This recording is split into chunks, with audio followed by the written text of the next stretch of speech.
গাজার ইসরায়েলের চলমান আগ্রাসনের প্রতিবাদে এবং ফিলিস্তিনিদের প্রতি সংহতি জানিয়ে দেশজুড়ে বিক্ষোভ মিছিল ও ক্লাস পরীক্ষা কর্মসূচি পালিত হচ্ছে। এরই অংশ হিসেবে রাজধানীর গুলশানে মার্কিন দূতাবাস এলাকায় মিছিল ও অবস্থান কর্মসূচি পালন করছে বিক্ষুব্ধ জনতা। পরিস্থিতি নিয়ন্ত্রণে দূতাবাস ঘিরে কয়েক স্তরের নিরাপত্তার ব্যবস্থা নেওয়া হয়েছে। এখানে আমরা দেখতে পাচ্ছি যে বিজিবি, পুলিশ এবং সেনাবাহিনী সহ যৌথ বাহিনী কিন্তু এই মুহূর্তে এলাকাটি ঘিরে রেখেছেন। এবং আরেকটি বিষয় যদি জানিয়ে রেখে আছে, বেলা 11:30টার দিকে গুলশান মার্কিন দূতাবাস এলাকায় মিছিল বের করে একদল তরুণ। এরপরেই মার্কিন দূতাবাসের সামনে মহাসড়কে অবস্থান নেন তারা। এ সময় যান চলাচল বন্ধ হয়ে যায়। এই মুহূর্তেও আমরা দেখতে পাচ্ছি যান চলাচল কিছুটা সীমিত অবস্থায় রয়েছে।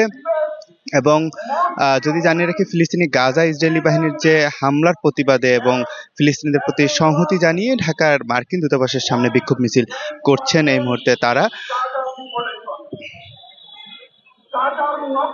এর আগে সকাল থেকে বাড্ডায় ব্রাক বিশ্ববিদ্যালয়ের সামনে অবস্থান নেন শিক্ষার্থীরা। তারা ফ্রি ফ্রি ফিলিস্তিন, ট্রাম্পের দুই গালে জুতা মারো তালে তালে, আমরা কারা তোমরা কারা, ফিলিস্তিন ফিলিস্তিন বলে স্লোগান দেন। কিন্তু এই মুহূর্তে আমরা দেখতে পাচ্ছি যে একদল রয়েছেন তারা এই মুহূর্তে ঠিক মার্কিন যে দূতাবাসটি রয়েছে সেই মার্কিন দূতাবাসের সামনেই কিন্তু তারা অবস্থান করছেন এবং এখানে বসে তারা কিন্তু বিভিন্ন ধরনের স্লোগান দিচ্ছেন। এবং তাদের সামনেই আমরা দেখতে পাচ্ছি যে যৌথ বাহিনীর সদস্য যারা রয়েছেন সেই যৌথ বাহিনীর সদস্যরা এই মুহূর্তে মার্কিন দূতাবাসের সামনে ঢাল হয়ে দাঁড়িয়েছেন এবং তাদেরকে ভিতরে প্রবেশ করতে দিচ্ছেন না।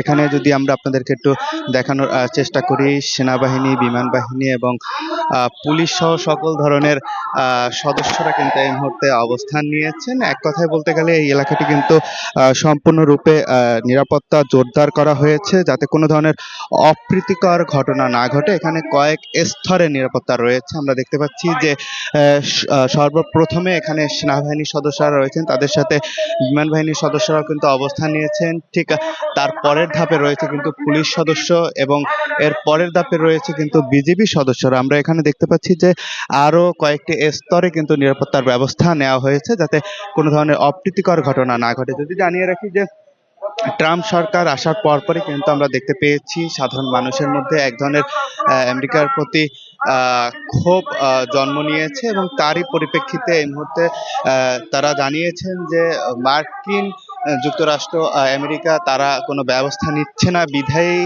ইসরায়েল বারবার এরকম সাহস পাচ্ছে ফিলিস্তিনিদের উপর আক্রমণ করার। এবং সে কারণেই এই মুহূর্তে আমরা দেখতে পাচ্ছি যে বিক্ষুব্ধ যে সকল জনতা রয়েছেন সেই জনতারা কিন্তু এই মুহূর্তে মার্কিন দূতাবাসের সামনে অবস্থান নিয়েছেন। এবং এটি কিন্তু শুধুমাত্র বিকালেই নয়, এটি আমরা দেখতে পেয়েছি যে সকাল থেকেই বিভিন্ন শিক্ষা প্রতিষ্ঠান এবং সাধারণ জনতা যারা রয়েছেন তারা কিন্তু এখানে এসে অবস্থান নিয়েছেন এবং সকল ধরনের অপ্রীতিকর ঘটনা এড়াতেই এখানে আমরা দেখতে পেয়েছি যে নিরাপত্তা সেটি কিন্তু জোরদার করা হয়েছে। বেশ কয়েক স্তরে কিন্তু নিরাপত্তার ব্যবস্থা এখানে রাখা হয়েছে।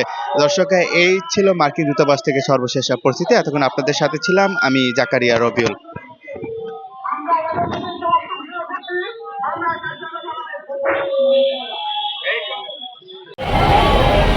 আমেরিকা আমাদের সামনে।